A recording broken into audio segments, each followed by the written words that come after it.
Thank you very much, sir, for the opportunity. Thank you. JV Mathur ji, Professor Manoj Kumar Jha.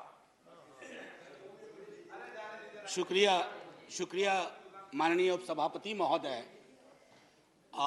मैं जेबी माथुर जी को ये कहना चाहूँगा कि राकेश भाई जो यहाँ बोले वो दिल से नहीं बोले, वो मतलब वो सब इंटॉलरेंट वगैरह का कोई मामला नहीं है। कई वर्षों से मैं जानता हूँ।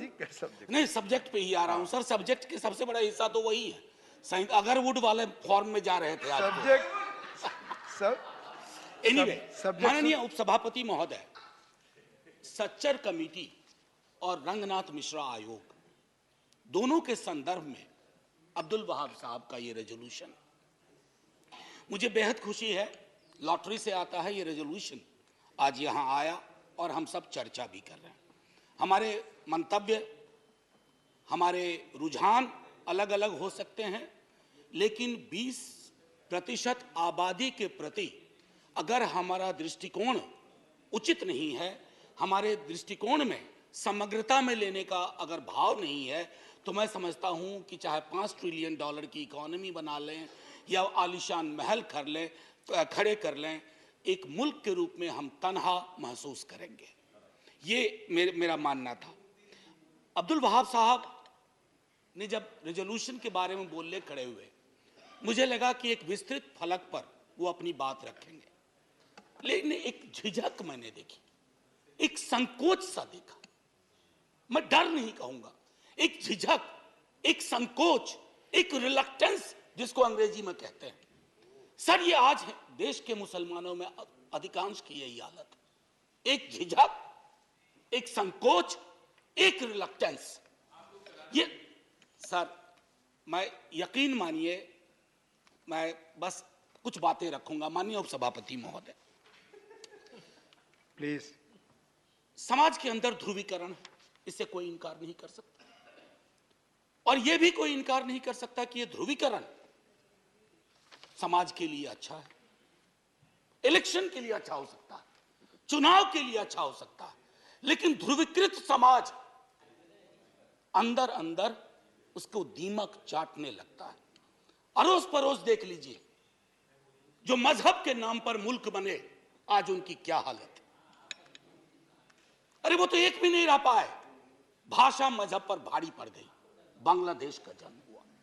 हमारे यहां जो परिस्थितियां सर उठा रही हैं, उन सर उठाने वाली परिस्थितियों पर कब्जा करना होगा, क्योंकि हालात आज ये हो गए हैं माननीय सभापति महोदय कि हम कपड़ों से पहचानते हैं। तो जाहिद तंग नजर ने मुझे काफिर जाना, और काफिर ये समझता है मुसलमान हूं मैं। ऐसे अगर समाज बटेगा कि मेरी जुबान से, मेरी भाषा से, मेरे परिवेश से, मेरे परिधान से आप पहचान करेंगे, उसके आधार पर निर्णय करेंगे, तो वो समाज के लिए उचित नहीं है। क्योंकि इस रेजोल्यूशन का जो आखिरी जो वो एक्सपेक्ट करते हैं, वो लाइन बहुत महत्वपूर्ण है सर, मैं उसको पढ़ना चाहता हूं।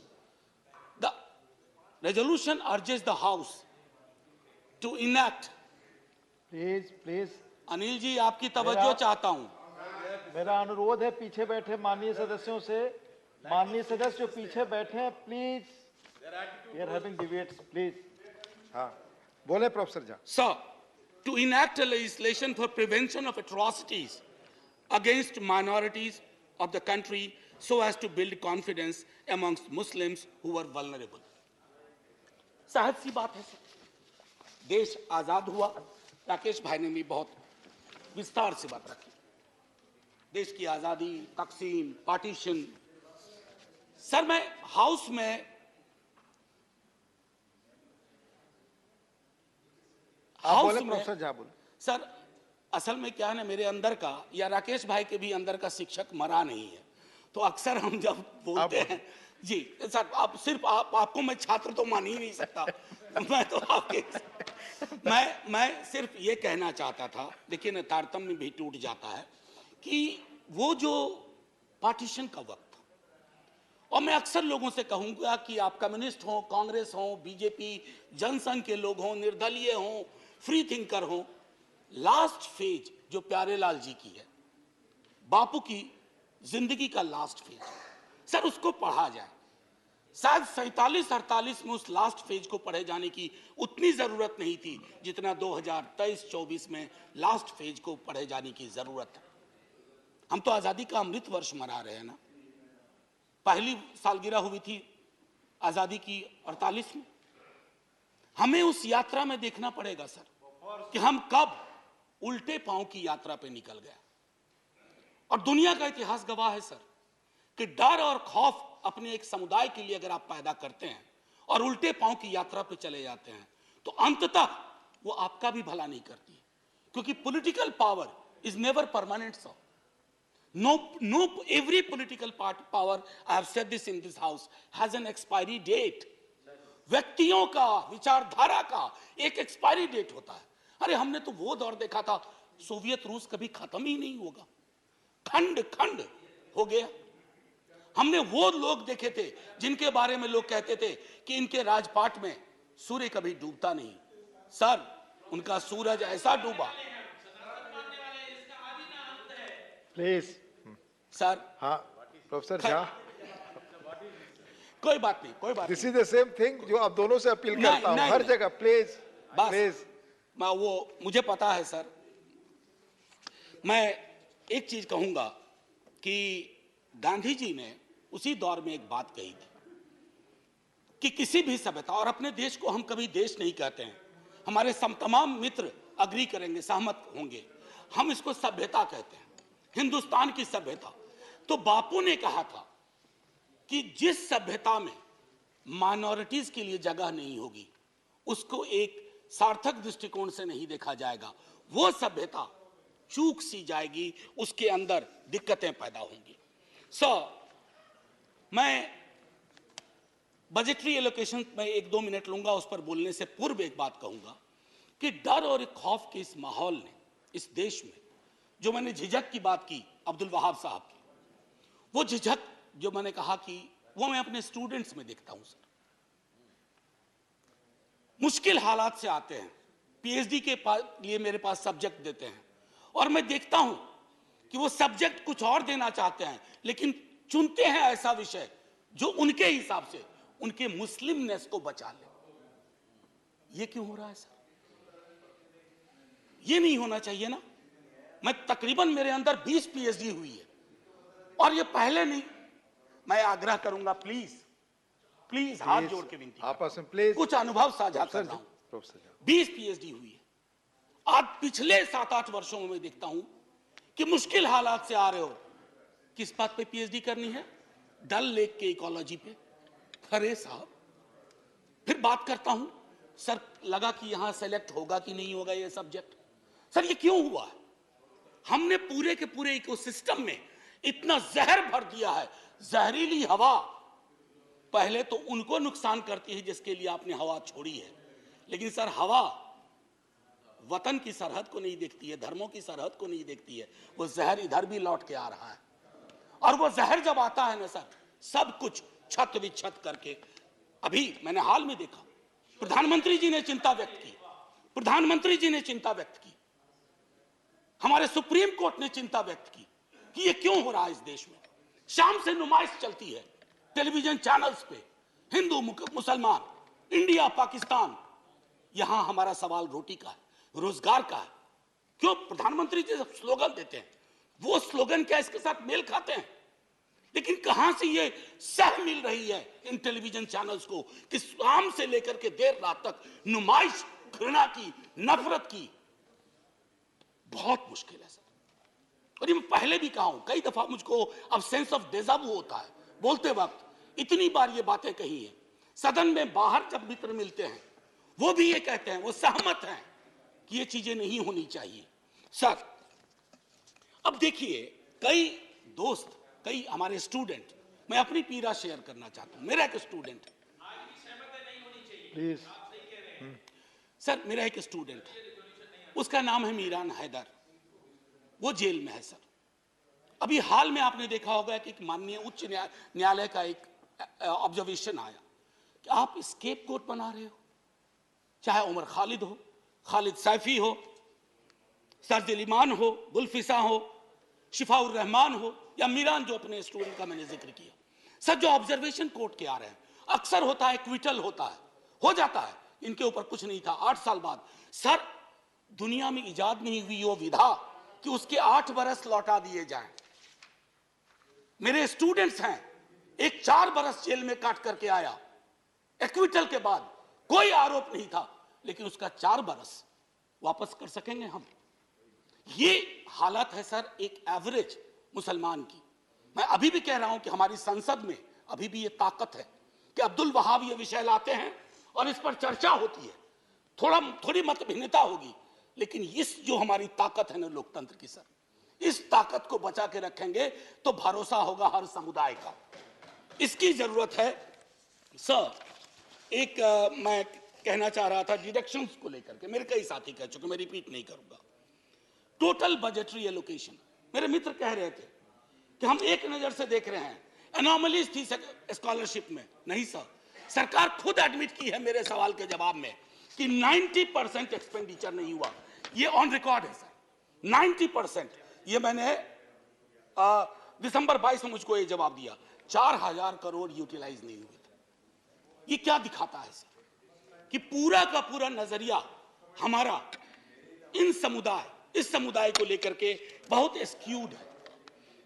बहुत तारीफ होती है बुलडोजर बुलडोजर बुलडोजर, हमने तो यूके के पीएम को भी बिठा दिया बुलडोजर पे। सर बुलडोजर चला दो, हम पर भी चलवा दो प्लीज।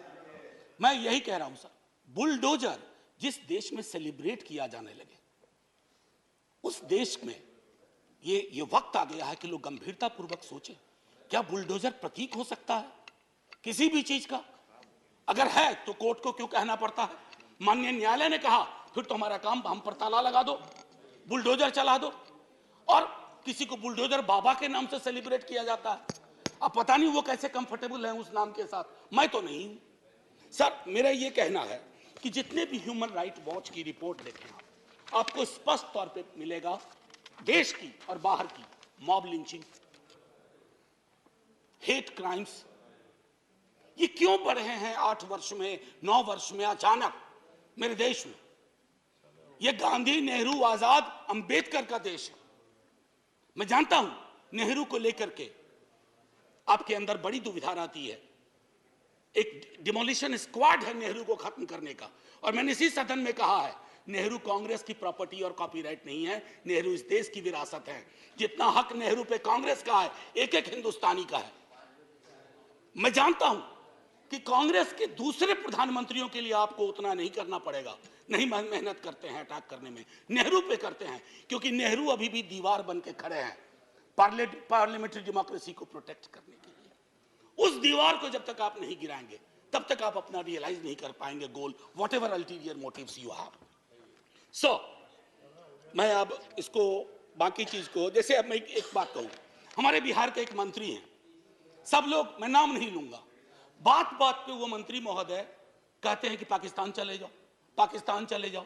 ना उनको क्षेत्रफल का अंदाजा है पाकिस्तान का, ना उनको कॉम्प्लिकेशन पता है कि पाकिस्तान कैसे भेजोगे अरबों लोगों को। मुझे तो एक ह्यूमन राइट एक्टिविस्ट अस्मा जहांगीर जी को आप जानते होंगे, मैं उनके स्मृति में एक भाषण के लिए मुझे बुलाया गया, मुझे मना कर दिया गया। तो पता नहीं वो मंत्री महोदय डेली कागज लेके बैठते हैं, इसको पाकिस्तान भेजो, उसको पाकिस्तान भेजो।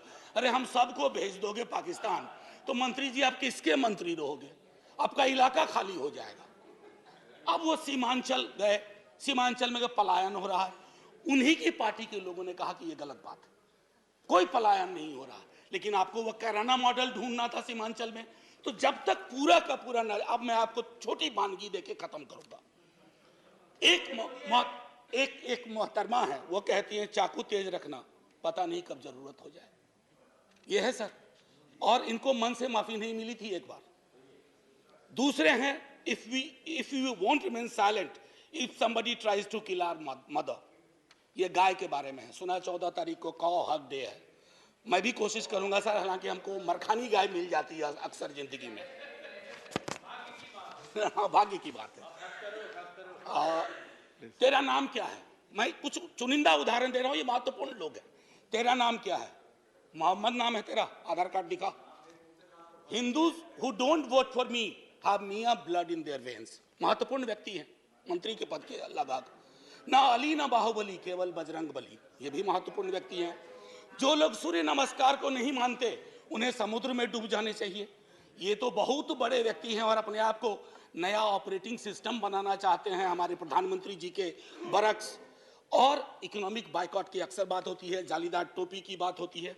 दिक्कत ये हो गई है सर कि कश्मीर, रोहिंग्या और फलस्तीन जैसे भी मुद्दे को आप मुस्लिम एंगल से देखते हैं। नहीं सर, ह्यूमन राइट एंगल से देखिए, उसमें भी समाधान के लक्षण है। यहां तो घर तक लोगों को नहीं मिलते, ये परिस्थितियां हैं। उनको जान, आखिरी में सब बस 1 मिनट लूंगा, आखिरी